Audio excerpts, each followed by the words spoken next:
बोले श्री वृंदावन बिहारी लाल भगवान की जय। श्री रासेश्वरी राधा रानी की जय। सदगुरुदेव भगवान की जय। अखंड मंडलाकर रात पर परम परमात्मा परमेश्वर भगवान भगवती श्री वृषभान लाडली प्रभु परमेश्वर श्री कृष्णचंद्र भगवान एवं समस्त उपस्थित एवं दर्शक प्रेमी, श्रवण प्रेमी, मनन प्रेमी और हिंदू सनातन धर्म अवलंबन करने वाले मेरे सम्मुख विराजमान वयोवृद्ध ब्रजवासी श्री महाराज महन जी महाराज और गुरुदेव भगवान हनुमंत लाल जी आदि प्रत्यक्ष परोक्ष रूप में विराजमान सभी शक्तियों को नमन वंदन अभिवादन करते हुए कुछ हरिचर्चा करके अपने जीवन की जो कलुषित जीवन है उसको पवित्र करने की चेष्टाएं, और हम क्या किसी को कथा सुना सकते हैं, ना हम किसी को कथा सुनाने जैसे सामर्थ्य हैं, परंतु महापुरुषों ने संतों ने कहे कि जब कागभूषिंडी कथा सुना सकते हैं तो आप तो मनुष्य हो, क्यों नहीं सुना सकते हो। और कोई सुने ना सुने परंतु हनुमान जी महाराज सुनते हैं, क्योंकि हनुमान जी क्या है, निर्भिमानी हनुमान माने जो पहले अपनी मान को हन दिया है उनको हनुमान कहते हैं। और श्री हनुमंत लाल जी महाराज क्या है, बोले राम कथा के रसिक वर भक्तराज मति धीर आय सुहासन लीजिए तेज पुंज कपिवीर। राम जी की कथा, हरि कथा श्रवण करने, हाँ क्या कहना। इसलिए आइए दोबार भगवत नाम। गोविंद जय जय गोपाल जय जय राम राम गोविंद जय जय गोपाल जय जय राधा राम गोविंद जय जय गोपाल जय राधा राम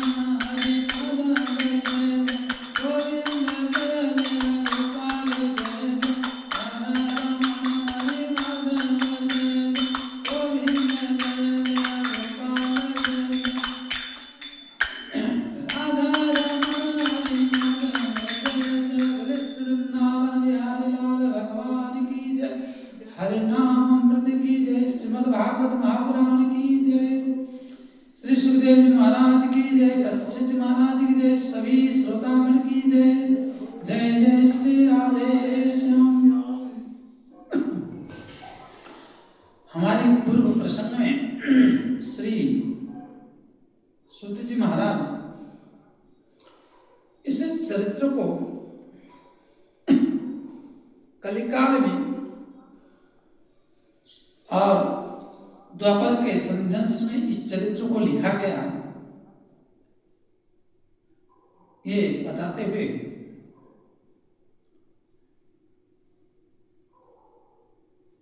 आए। और सूत जी महाराज कह रहे हैं कि एक दिन की बात है, हे सनकादि ऋषि,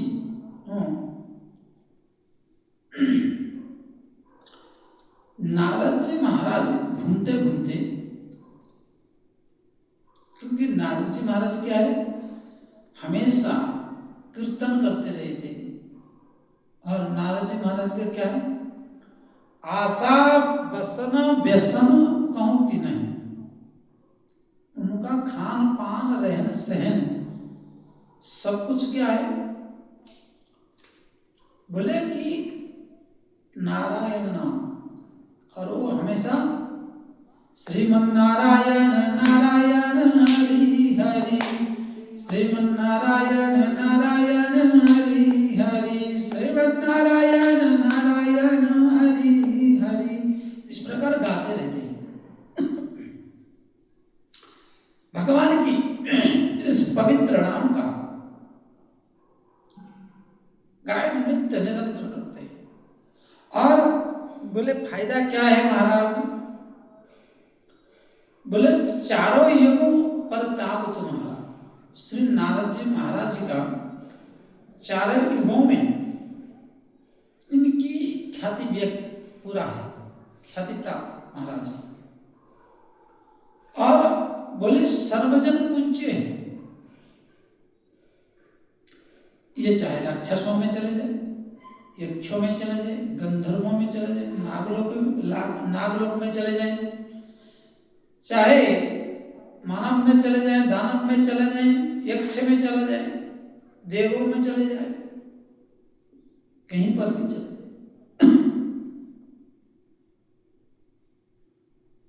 क्यों, बोले नाम जाप, नाम जाप की प्रभाव है, हरिनाम, बोले नित्य निरंतर हरिनाम अमृत को सेवन करते हैं, एक भी क्षण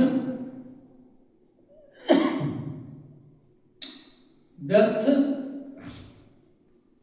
विवाद उलझनों में ये नहीं आते हैं। इनकी हरिनाम अच्छा तो ये अच्छे, बोले उस हरिनाम की प्रभाव से ये लोक लोकांतर 14 ब्रह्मांड तीनों लोक में परिव्राजक के रूप में भ्रमण करते रहते हैं और जीव की कल्याण मात्र का चिंता करते हैं।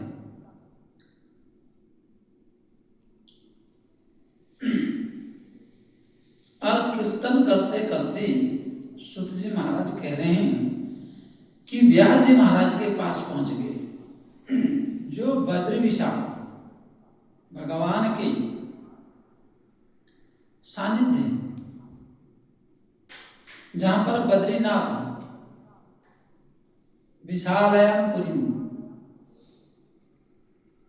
वहां पहुंच गए। वहां पहुंच गए जब क्या देखे,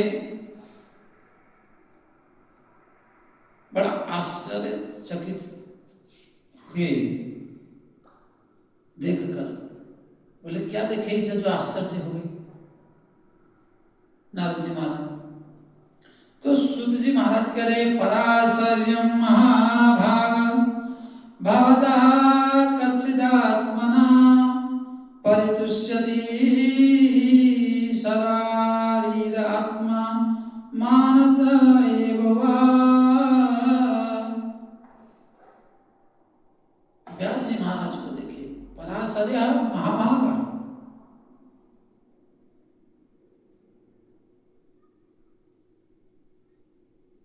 पराशरस्य आपत्यम पुमान पराशर, मतलब पराशर ऋषि के आपत्यम संतान श्री व्यास जी महाराज को देखा, तो इसलिए संबोधन में पराशर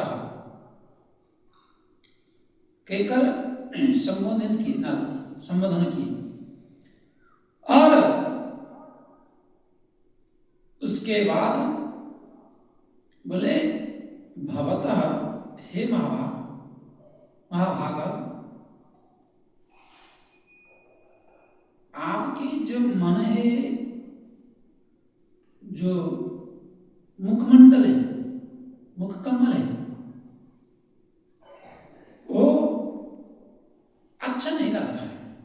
भवतः कच्चिदात्मा, क्या बात है, आपकी मानसिक स्थिति मनसा एव वा, मानसिक स्थिति ठीक नहीं लगा।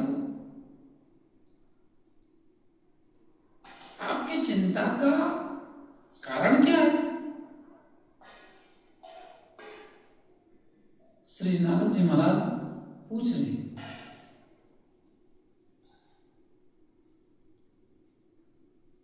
आपने पहले वेद एक था, उसको आपने 4 हिस्सों में किया ताकि आने वाले समय में हर विप्र वर्ग हो व मानव मात्र के उसको सहजतापूर्वक और कम समय में, अवधि कम में अध्ययन कर सके, ज्ञान को प्राप्त कर सके।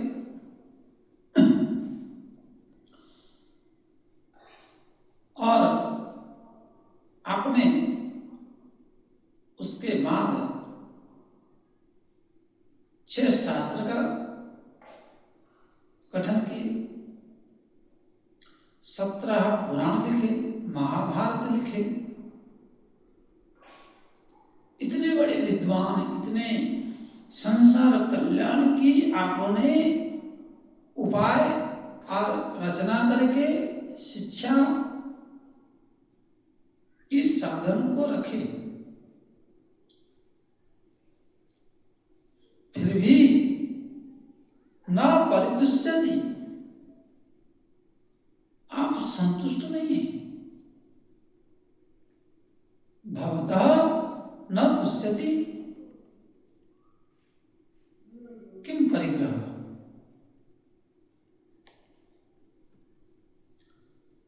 यह सुन के व्यास जी महाराज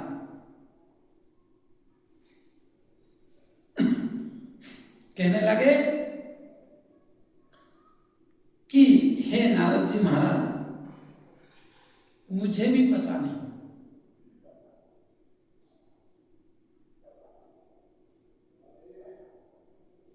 तब श्री नारद जी महाराज भगवान के दिव्य चरित्र, मुरली मनोहर भगवान कृष्णचंद्र की चरित्रों का वर्णन नहीं किए थे, जो मधुर रसों में परिपूर्ण है। अधरम मधुरम वदनम मधुरम मधुराधिपति अखिलम मधुरम, जो है मधुर ही मधुर है। इस चरित्र को नहीं वर्णन किए। अभी कुछ सज्जन बोल रहे थे तो हमने सुना था कि अमुक अमुक अमुक फलाना धर्म है, फलाना ये है, फलाना वो है। अरे हमारा संसार में हिंदू सनातन धर्म में 2 ही चरित्र है, मधुर चरित्र। और इतनी मधुर है कि जितना भी गा लो, जितना भी श्रवण कर लो, या तो श्रीमद् भागवत महापुराण, या तो रामचरितमानस, या श्री वाल्मीकि रामायण, या तो राम की कथा, या तो कृष्णचंद्र की कथा। बोले इस अमृत के सामने बाकी कोई अमृत काम नहीं। और बाकी जितने भी धर्म है इस सृष्टि में दिख रहा है, ये सब इसी शास्त्रों से ही लेकर चुरा चुरा के अपने नाम पर लिखे।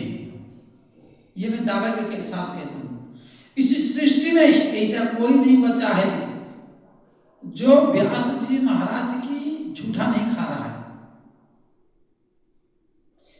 क्योंकि समस्त ग्रंथ, समस्त विद्या, वेद, सारी वस्तु लिखा गया, जो जितनी भी, केवल व्यास जी महाराज लिखे। और उसके बाद उनकी विपरीत दिशा में चलने वाले वामपंथी का जन्म हुआ। परंतु जो व्यास जी महाराज की मार्ग को अवलंबन करते हैं, वो सर्वप्रथम है, वो बड़ा बेटा है। इसी सनातन धर्म का प्रथम पुत्र जो है, बोले जो व्यास जी महाराज की पथ को अनुसरण करके चलता है, और उससे भी बड़ा बेटा वो है, बोले जो रामकृष्ण का चरित्र गान करता है। अब बाकी सब क्या है, छोटे हैं। यही एक बात यथार्थ सत्य है, और बाकी जितनी सब अनर्थ है। और ये कलिकाल में श्री कृष्णचंद्र और रामचंद्र भगवान की चरित्रों को ही सुनने, मनन करने, इनकी नाम को अधिक से अधिक जपने योग्य है। और बाकी जितना संख्या गरिष्ठ करने के लिए, क्योंकि बेईमानों की भी तो संख्या गरिष्ठ हो जाता है कभी कभी पार्लियामेंट में, कभी कभी किसी समाज में भी बेईमानों की संख्या गरिष्ठ हो जाती है। मैं आपको एक कथा सुनाऊं। मान निरादर आदर ही सब संत सुखी विचरंति मही।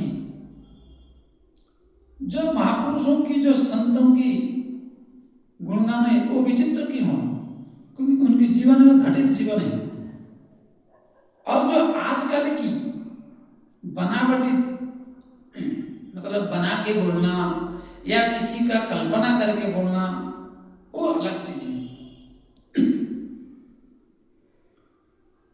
2005 सन में हम संतों के साथ यह दास गोदावरी परिक्रमा, श्री गोदावरी परिक्रमा गए थे। वो भी कार्तिक पूर्णिमा के दिन।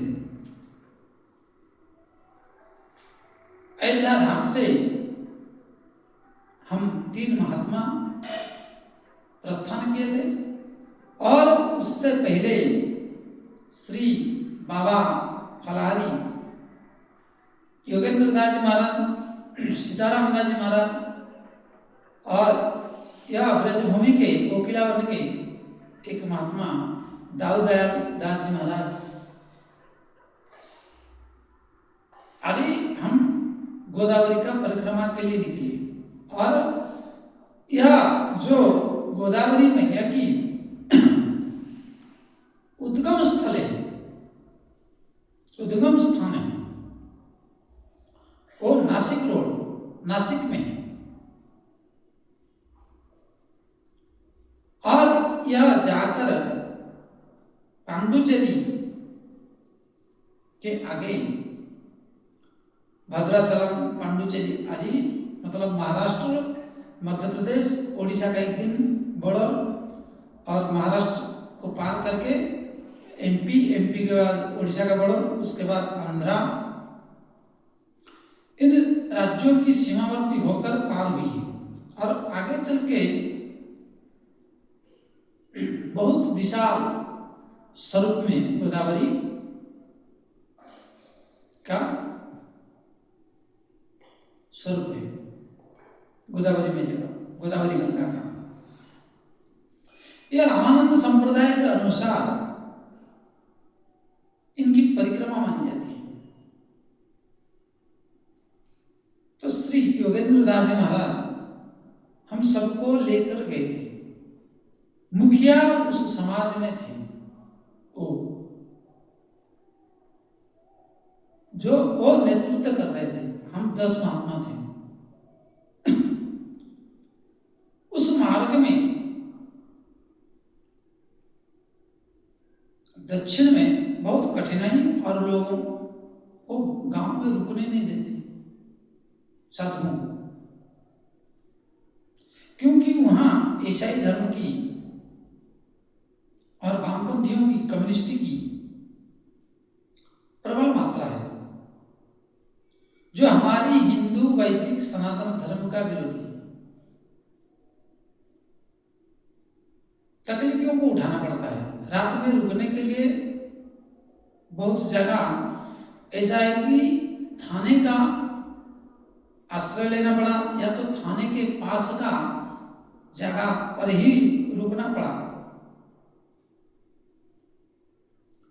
और एक विचित्र घटना मैं जो आपको सुनाने जा रहा हूं,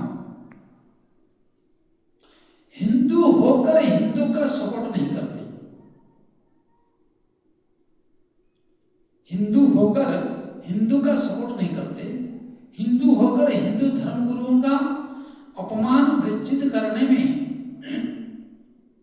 अग्रगण्य है।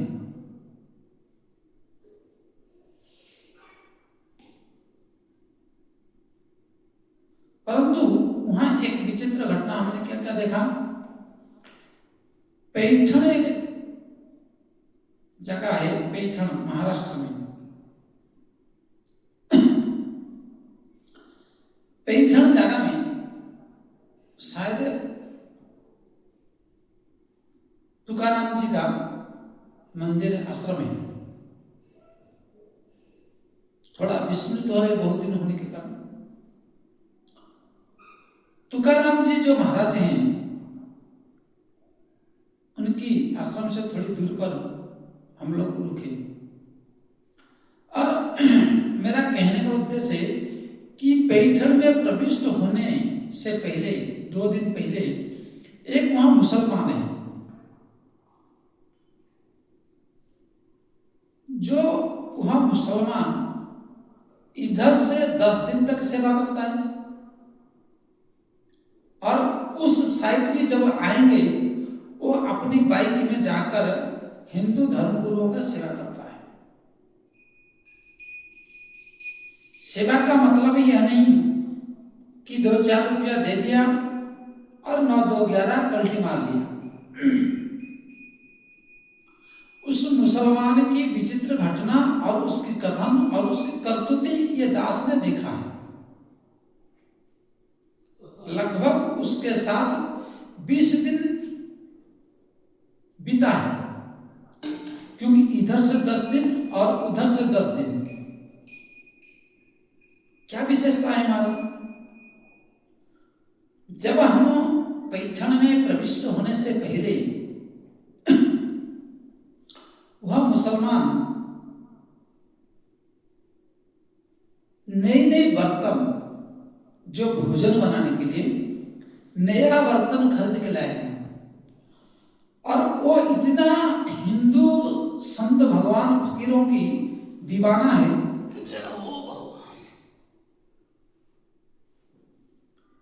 आप उनके साथ जाइए तो दुकान पे खड़े होइए और जो चीज लाना है वो लीजिए,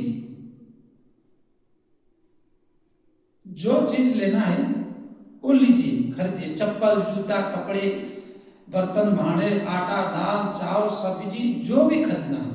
यहाँ तक कि संतों की सेवा में बीड़ी सिगरेट आदि जो पीने वाले भी है उनको भी वो भी सेवा करता है। इतनी मतलब उसका कहना है कि हम तो अभी वर्तमान मुसलमान बन गए, लेकिन हमारे पूर्वज तो हिंदू ही थे ना। वेश से हमारे मुसलमान ही हैं, लेकिन हम पूर्वज से हिंदू ही हैं।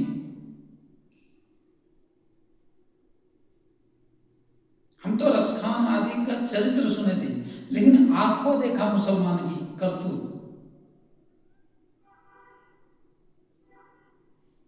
तो महाराज वहां क्या देखा कि नए नए बर्तन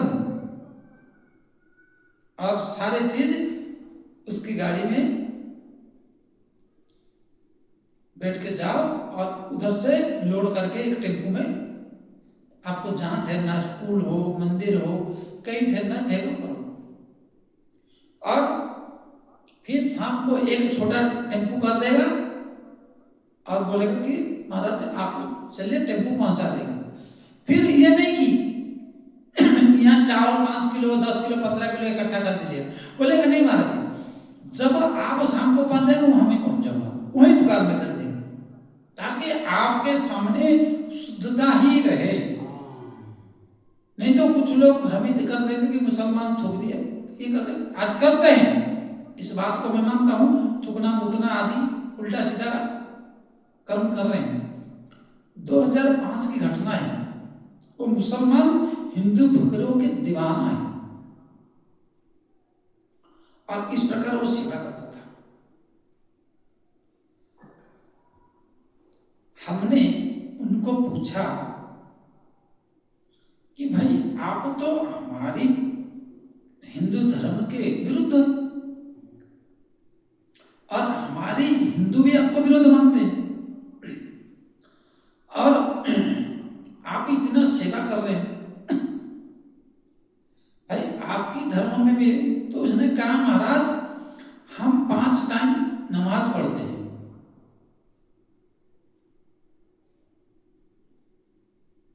परंतु हम किसी का वध नहीं करते हैं, बकरा बकरी गौ ये सब नहीं है हमारे।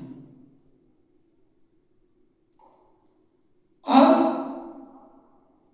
जो योगेंद्र दास जी महाराज फलारी बाबा, उन्होंने श्री गोदावरी गंगा का लगातार 4 बार परिक्रमा दी है। कितना बार? 4 बार, 4 साल।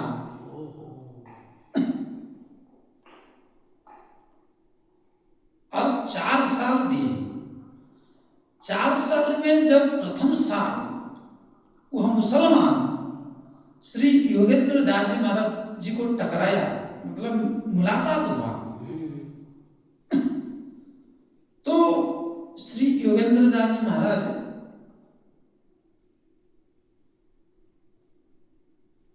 वो बीड़ी पीते थे। तो उन्होंने एक दुकान में बीड़ी लेने के लिए जब गए तो वो मुसलमान का दुकान था और उसी की दुकान थी। तो उन्होंने मुसलमान समझ के दुकान से लौट आए और लौट आने के कारण उसने बोले महाराज हम आपके दीवाने हैं, आप कहां चले जा रहे हैं? अरे बीड़ी आप खुले तो बेच नहीं रहे हैं जो आप अशुद्ध हो जाओगे, और हम गौ बसाई नहीं है, बकरे नहीं काटते हैं। तो उठ कर मैं गया और योगेंद्र दास महाराज को बीड़ी 2-4 कट्टे दे दिए। फिर हमने पूछा कहाँ रहते महाराज, कहाँ क्या है, हालचाल कैसा है? तो श्री योगेंद्र दास जी महाराज जी बोले कि अयोध्या धाम खाक चौक में रहते हैं, हम लोग त्यागी महात्मा हैं, हमारे सन्यासी हैं, हम सन्यास ले रखे हैं, हमारी वैष्णव सन्यासी है हम, जैसे तुम्हारे में फकीर होते हैं। इस तरह सुनाए, सुनने के बाद बहुत प्रभावित हुआ। तो उन्होंने 3 दिन सेवा किया और कुछ अर्थ दिया कि महाराज आगे चल के आपकी सेवा हो। और उस समय जो पहली बार गए थे वो 2 ही जन गए थे, गुरु चेले 2 गए थे, उनके साथ सीताराम दास जी उनकी शिष्य था और श्री बाबा योगेंद्र दास जी महाराज गए थे फलारी, पहली परिक्रमा। तो 3 दिन जब सेवा किया और उनकी परिक्रमा हो गई, वो गए। फिर दूसरे साल गए तो वो दुकान जो उसने 4-5 कट्टे बीड़ी और उस समय बोले 300 ना 400 रुपये दिया था। महाराज इनका तो एड्रेस रखना मैं भूल गया कि कहाँ रहते हो, अयोध्या में किस जगह रहते हो, खाली सुने थे कि अयोध्या नाम है। और उस मुसलमान का बोले कि इनकी चरण पड़ा और उनकी दर्शन हुआ तो महाराज हमारा 4 दुकान बन गई, बड़े व्यापार हो गए और हमारी मंजिल जो है 3 मंजिल हो गई, 4 दुकान बढ़ गए 1 साल में। ऐसा चमत्कार मैंने देखा। और तब से मैंने दूसरे साल फिर सेवा किया 7 दिन,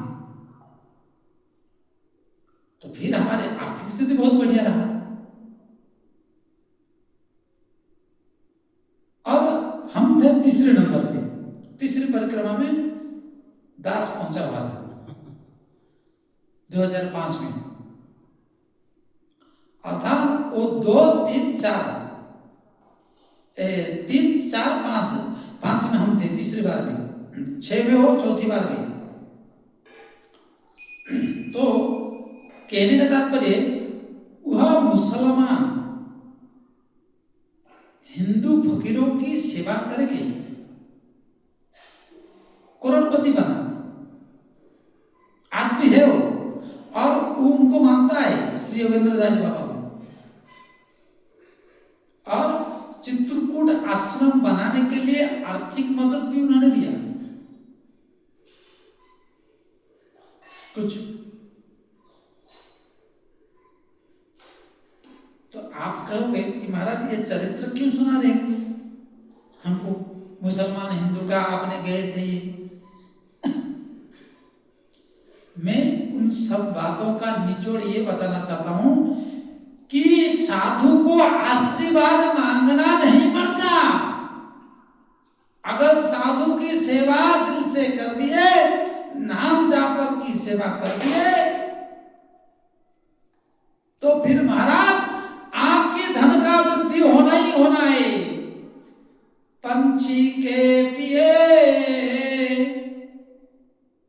तुलसी,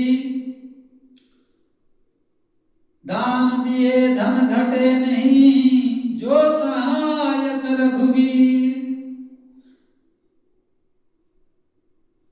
अगर रघुनाथ के नाम जपने वाला, राम नाम जपने वाला, कृष्ण नाम जपने वाला, हरि नाम जपने वाला, अगर साधु की आपने सेवा किया, तो महाराज आपको आशीर्वाद मांगने की आवश्यकता नहीं है। अगर कोई संशय हो तो पैठण जाए, महाराष्ट्र पैठण फेमस जगह है। महाराष्ट्र में पैठण एक बहुत बढ़िया उनकी धर्मस्थली है, संतों की एक धर्म तीर्थ धाम है। और जहां पर तुकाराम जी ने शायद भैंस को वेद पढ़ाया था, अब भैंस ने वेद उच्चारण किया था। वो भैंसा घाट भी बना हुआ है गोदावरी के तट पर। तो महाराज एकनाथ जी महाराज, हाँ याद आया, एकनाथ जी महाराज भैंसा को पाठ पढ़ाया था, वेद पाठ। भैंसा के पाठ है, भैंसा से वेद उच्चारण कराया, भैंसा से वेद का उच्चारण कराया था। जय जय महाराज, हमारे महाराज श्री को याद है। तो एकनाथ जी महाराज का, और वो मुसलमान आज जीवित है। अगर आपकी इतने दूर जाने की सामर्थ्य नहीं है, तो आप चित्रकूट में श्री योगेंद्र दास जी महाराज, फलारी महाराज अभी हैं जीवित, लगभग उनकी उम्र 65 के पार है। बढ़िया चलते फिरते मस्त हैं, आनंद भजन है। अभी मिल के आया हम दास। अगर इतने में विश्वास नहीं है, तो आप इस ब्रजभूमि में कोकिलावन में दाऊदयाल दास जी, वो उस परिक्रमा में थे, उनसे पूछ सकते हैं। अयोध्या धाम में श्यामदास जी हो गए थे, उनसे पूछा जा सकता है। मतलब मैं प्रमाणित कथा कहता हूं, कोई कहता है कागज के लिखा, और मैं कहता हूं जीवन की दिनचर्या में व्यतीत घटित घटना। एक मुसलमान हिंदू फकीर की महत्व को समझता है, एक हिंदू फकीर को और एक नाम जाप को विश्वास मानता है, और उन हिंदुओं को धिक्कार है। धिक्तम नरम पशु समम भूविभार रूपमेवं। वही बात, उसी बात को भागवत महापुराण में कहा गया, धिक्तम नरम पशु समम भू। ऐसे हिंदू विद्रोही हिंदू होकर धिक्कार है। और आज मुसलमान हिंदू सेवा में, हिंदू फकीरों की सेवा में, और जो भी उसने प्रण कर रखा है, फिर उसके बाद इनकी 4 परिक्रमा पूरा होने के बाद श्री मौनी जी महाराज गए थे, तो कह रहे थे कि 1 महीना सेवा किया महाराज। उसमें क्योंकि 30-40 महात्मा थे उस परिक्रमा में, मौनी जी महाराज वो मुसलमान का कथन था कि महाराज हमारी फकीरों की सेवा करके मैंने इतना उन्नति नहीं पाया जितनी संतों की और हिंदू फकीरों की और इनकी पूजा पाठ की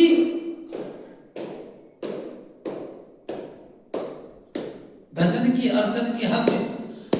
और कोई 50 ग्राम काजू बादाम मांगे तो वो 200 ग्राम देने वाला आदमी, कोई 50 रुपया मांगे तो 500 रुपया देने वाला आदमी हूं। कहा मैं हिंदू फकीरों की चरण हमारे यहाँ पड़ गया तो मैं पैसा वाला ही पैसा वाला हो गया महाराज। मतलब उसकी श्रद्धा का कटोरी कितनी बड़ी है, उसकी भाव का कटोरी कितनी बड़ी है, उसकी विश्वास की कटोरी कितनी बड़ी है। और वो शालिग्राम भगवान की स्वयं मेरे हाथ से चरणामृत पिया है। वो मांग के पीता है कि महाराज आपकी जो चरणामृत है ना उसमें क्या क्या डालते पता नहीं, वो लगता है कि बहुत आत्मा संतुष्टि ये। इसलिए महाराज अगर जीवन में भजनानंदी संतों की बात का अगर मान लो और इस प्रकार अगर आपके विचार आ जाए तो कृतकृत फिर आपको दरिद्रता स्पर्श कर लेगा। दरिद्र की ये ताकत है, व्याधि की ये ताकत है, कष्ट की क्या ताकत है, परंतु आप पाखंडवाद के चक्कर में पड़ते हो। सत्यता कहने पर, सिद्धांतों पर चलने के लिए कहने पर, क्योंकि भजनानंदी महात्मा सिद्धांतों की बात करेगा और भजनानंदी महात्मा सिद्धांत पे चलने को आदेश करेगा, परंतु अपनी चटोरी बुद्धि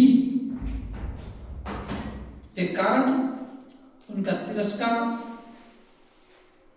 आपके जीवन में दरिद्र बना रहता है। जितना भी कमाओ संतुष्टि नहीं है, ना परितुष्य थी। और इस चरित्र से अगर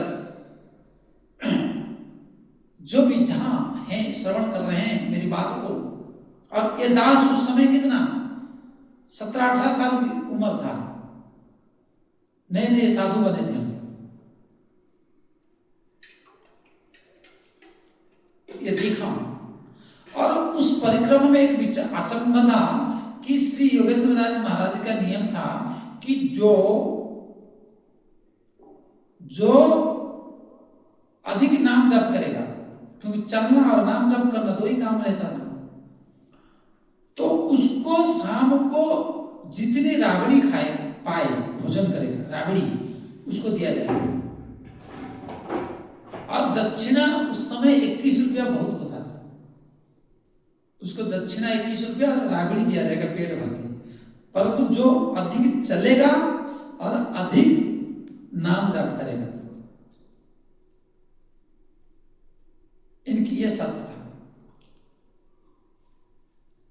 इसलिए जो भजनानंदी महात्माओं की, जो संतों की सेवा करेगा, मेरे मुरली मनोहर और राधा रानी कभी उसको दरिद्र, रोगी, दुखी दिन नहीं बनाएगा। ये मेरी बाधा है, ये भागवत मंच से। परंतु हम क्षुद्र कामनाओं को लेकर आते हैं और जल्दीबाजी में रहते हैं, संतों की आज्ञा नहीं मानना, उनको उल्टा ज्ञान देंगे। हम गुरु बनाएंगे, गुरु बनाओगे क्या भाई? गुरु के शरणागत आएंगे, ये बोलो। गुरु बनाने के तुम्हारे कहाँ काबिलियत है? कहेंगे हम गुरु बनाएंगे। ये संत में ऐसा नहीं है, अरे वो तो विरोध करते हैं, अरे ऐसा नहीं करना चाहिए महाराज जी को। इधर गुरु जी भी कहेंगे और उधर कहेंगे ऐसा भी नहीं करना चाहिए। इसलिए जो चाहस अपने कल्याणा, तो महाराज आप संतों की बात को अक्षर से पालन कर लो और किसी भजनानंदी महात्मा की रुख के अनुरूप चलो। मैं कहता हूं सत्य दरिद्रम विनिश्यति, शीघ्र ही तुम्हारी प्रत्येक हर एक दरिद्रता दूर हो जाए। लेकिन किसी भजनानंदी महात्मा को अनुकूल तो करके देखो। बोले श्री वृंदावन बिहारी लाल